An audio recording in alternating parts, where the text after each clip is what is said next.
Hello, I'm back as promised. This is the AI Breach Report, Wednesday, 1st July and Friday, 3rd July 2026. Good evening and welcome to the AI Breach Report, the podcast that cuts through the noise and delivers what business owners and senior leaders actually need to know about AI-related threats in plain language with clear actions.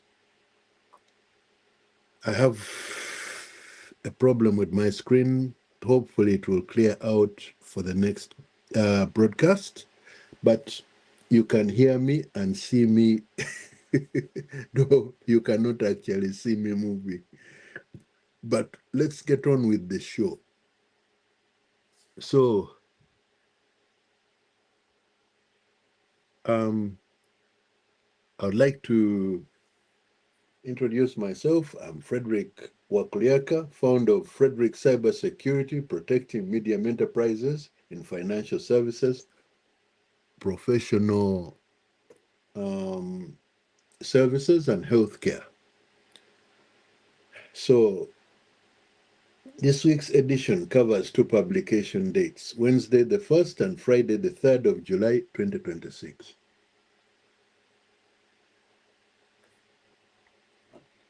So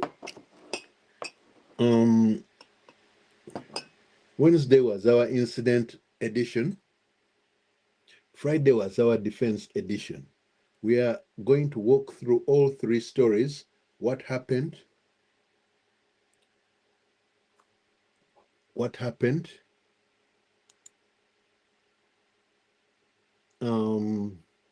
it means for your business, and exactly what you need to do about it. If you are watching on YouTube, please subscribe. At Frederick Wakulyaka 4561 and hit the notification bell. You can find the full written report on LinkedIn. Links are always in the LinkedIn. You get direct access when you go to my profile. Let us get into it. Part 1.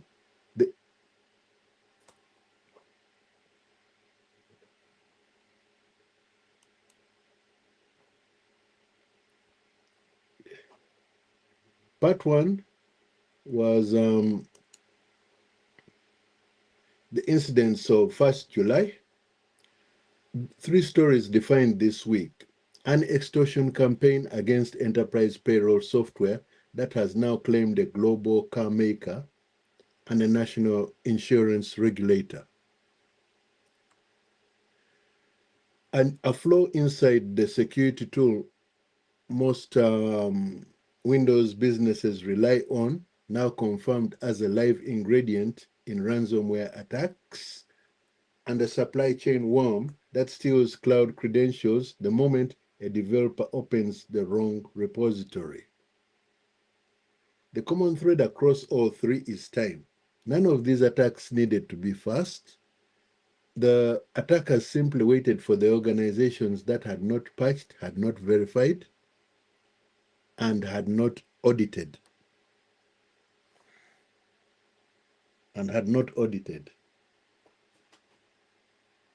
Story 1, Oracle, PeopleSoft, and Shiny Hunters. The first story is the PeopleSoft extortion campaign. This week, it claimed 2 new confirmed victims. Nissan, the Japanese automotive manufacturer, and the National Association of Insurance Commissioners, the body that coordinates insurance regulation across every state in USA. PeopleSoft is Oracle Enterprise Software. It sits quietly behind human resources, payroll, and finance functions in thousands of organizations worldwide. including many medium enterprises that run PeopleSoft adjacent systems through outsourced payroll and HR providers.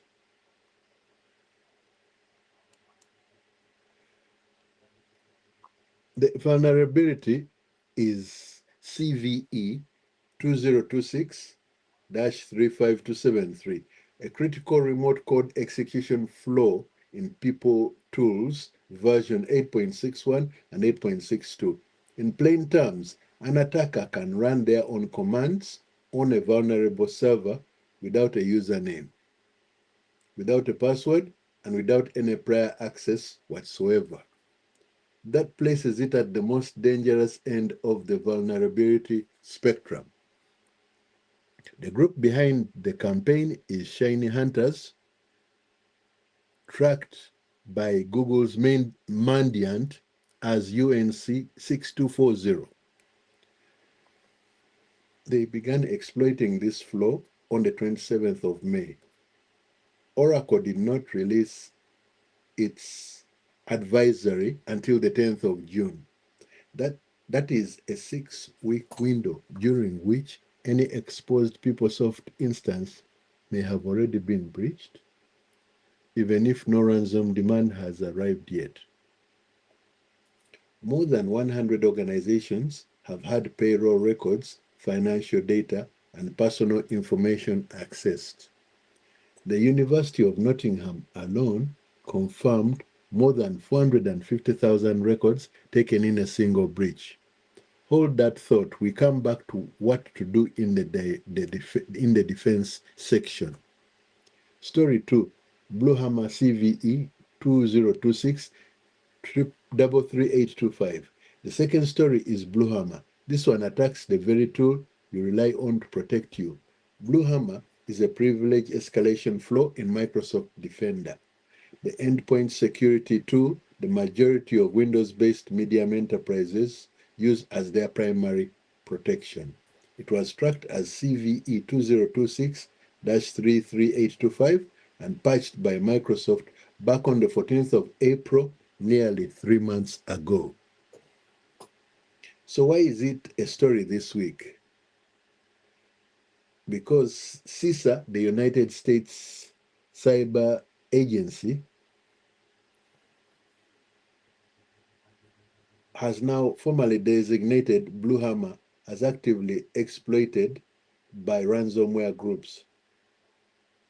That is the most serious designation CISA applies. Organizations are being encrypted right now through a flaw that was fixed in April.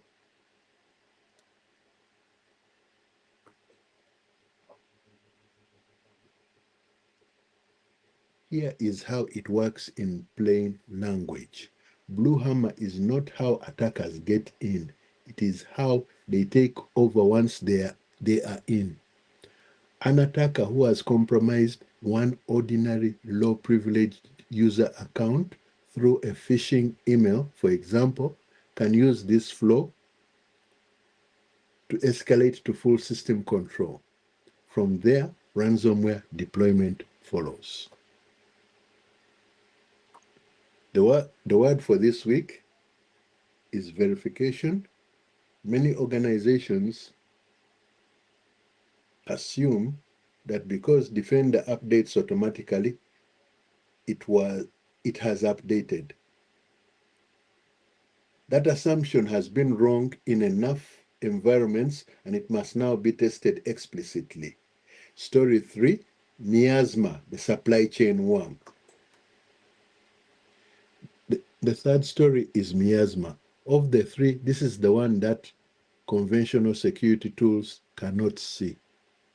Miasma is a supply chain worm. It first appeared a month ago, compromising NPM packages, the building blocks developers pull into their software every day. This week, it expanded into GitHub Actions workflows and critically into AI coding tool configurations. Here is what makes it dangerous. The malicious files are not software packages.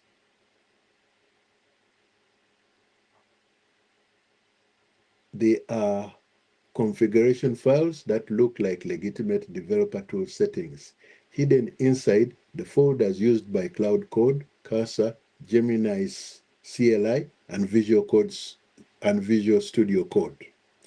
The moment a developer opens an affected repository in one of those tools, the worm executes and harvests credentials, cloud access keys for AWS and Azure, GitHub tokens, Kubernetes secrets, even password manager credentials from 1Password and Bitwarden.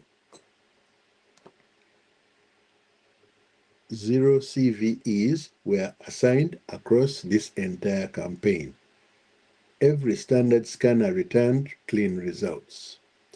The worm does not exploit a software flaw, it exploits trust.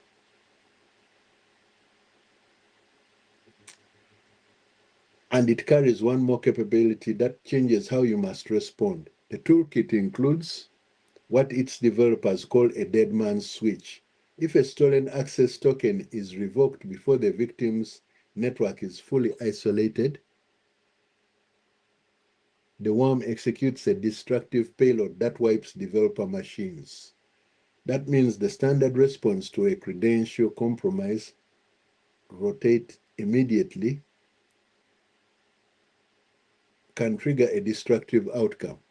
Remember that it matters in a moment. Now let us talk about defense. Part 2, the defense, that is Friday, 3rd July.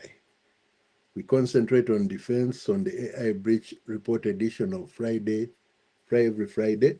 So this Friday, 3rd July, the Friday edition opened with a structural truth every board needs to hear plainly. The organizations harmed this week were not underprepared in any exotic sense. They had enterprise software in place. They had endpoint security running. They had pipelines that passed every standard scan. What they lacked was verification, the discipline to confirm, the controls they believed were protecting them were actually working.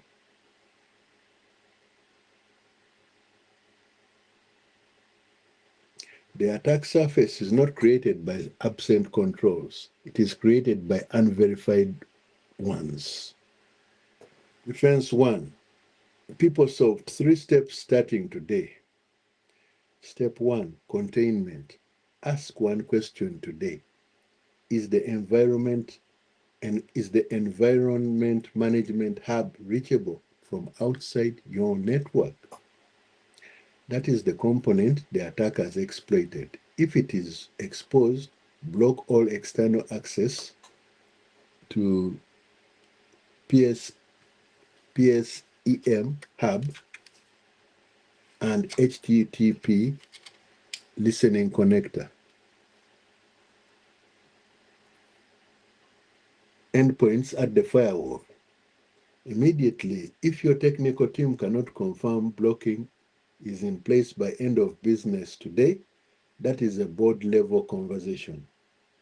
I repeat, if your technical team cannot confirm blocking is in place by end of business today, that is a board level conversation. Step 2, check whether you already hit. The exploitation window opened on the 27th of May. Check PeopleSoft server directories for a file named readme, followed by the words, if you see this, you have been hacked. Its presence confirms a breach.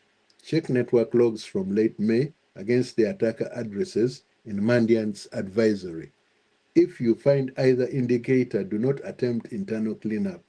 Engage a specialist incident response firm immediately. MOX5 has published a free Shiny Hunters recovery playbook. Your technical lead should have it today, not after an incident.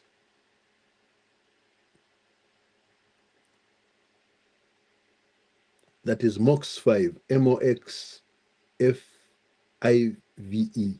They have published a free Shiny Hunters recovery playbook. So, step 3, patch. The fix is in Oracle's June critical patch update reference CPU 187. through my Oracle support.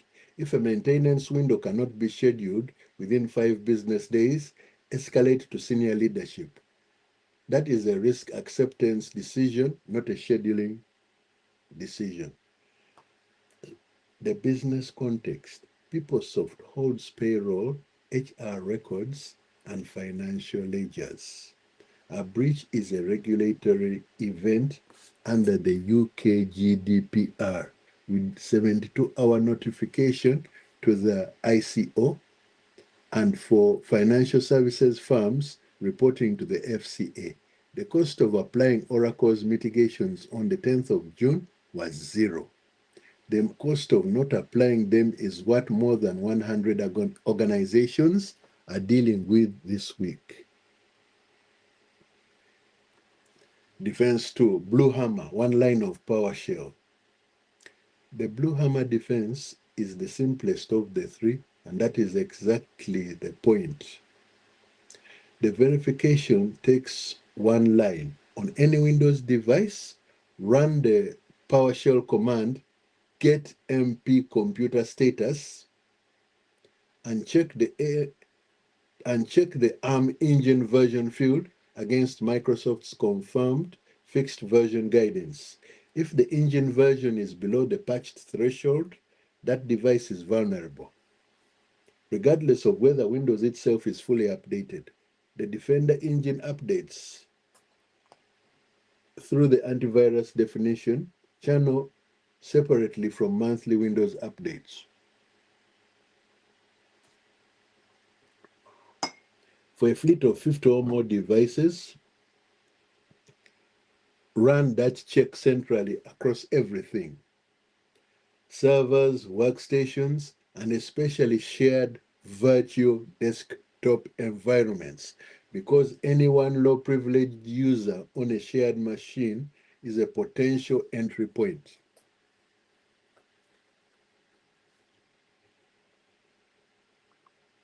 Second action, ask your IT provider or security team to review endpoint activity for privilege escalation on any machine flagged in phishing detection over the past 2 months. Blue Hammer is a post-compromise tool. It is used after someone is already inside. For healthcare organizations, treat this as a direct advisory. CISA explicitly identifies healthcare as at elevated risk, and United States Threat Intelligence translates into UK ransomware campaigns within weeks, and there is a regulatory edge. CISA listed Blue Hammer as a known exploited vulnerability on the 22nd of April. An organization that suffers a ransomware incident through a flaw that was patchable in April will face an uncomfortable question from the ICO about why it remained unaddressed for months. The governance question for your next leadership meeting: how do we confirm our security controls are operational rather than merely installed? The answer should come from your security operations team with evidence, not from the presence of a license. Defense 3, miasma. Govern the supply chain your developers already trust. For 4 parts and none is a product purchase, they are process controls. First, audit. Check developer workstations and CI/CD environments for unexpected files in the AI coding tool configuration directories, the .cloud, .cursor, and .gemini folders. Any unexpected setup scripts or session start hooks should be treated as a compromise indicator until proven otherwise. Also, search your GitHub accounts for repositories carrying the description miasma, the spreading blight, the worm creates, these as dead drops for stolen credentials. And that description is a searchable fingerprint.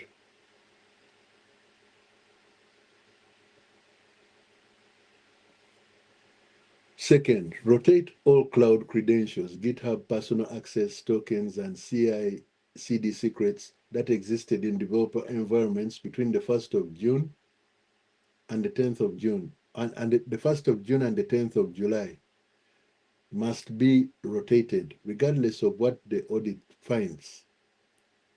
Stolen credentials are encrypted with the attacker's key before exfiltration, so there is no way to know after the fact whether a specific credential was taken. The only safe assumption is that it was. But, and this is critical, remember the dead man switch. If you discover active miasma infection, do not begin revoking credentials before the affected systems are isolated from the network.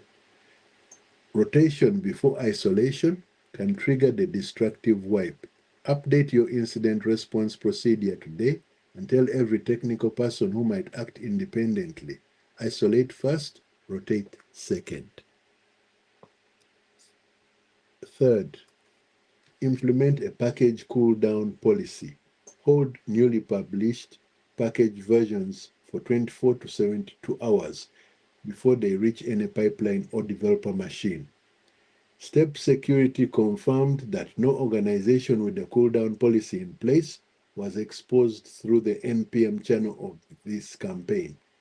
Their free implementation guide includes commit hash pinning for GitHub Actions, which eliminates the exact distribution vector miasma used. Fourth, govern your AI coding tools. Miasma was the first campaign to treat AI coding tools as the primary attack surface. If your developers use these tools and in technology adjacent professional services must now do, every repository those tools open is part of your threat surface. That is not a reason to stop using them. The productivity gains are real. It is a reason to govern them like any other privileged access point. Control which repositories may be opened, confirm workspace trust settings, prevent automatic execution of project-level configuration files from untrusted sources, and move developer cloud access onto short-lived role-based credentials that expire automatically. So we are closing now. We talked about three sets. Sorry, we talked about three threats. One pattern: in every case, the fix existed before the damage occurred.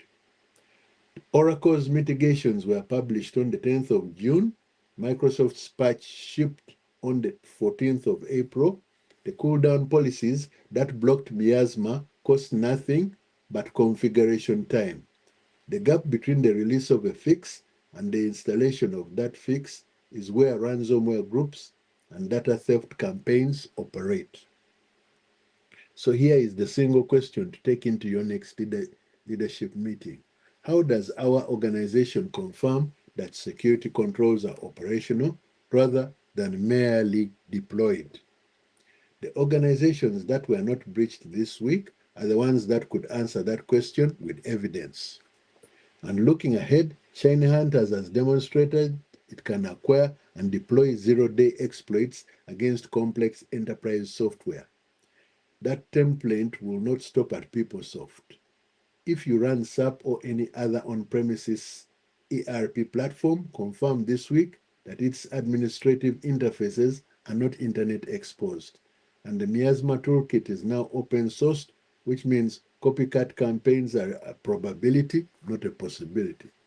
That is this week's AI Breach Report. The full written editions are on LinkedIn. If this saved your time, and they're on LinkedIn and Substack. I'm going to start putting the link to Substack on my video from next week. If this saved you time or spared you a difficult conversation, subscribe, share it with one business owner who needs to hear it, and I will see you for the next edition. I am Frederick Wakulyaka. Protect your business. So I will be back with a review of the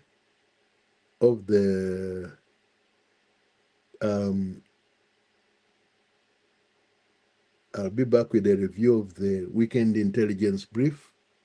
So I hope to see you again in that when I do the brief. So hope you stay well, and I will see you soon.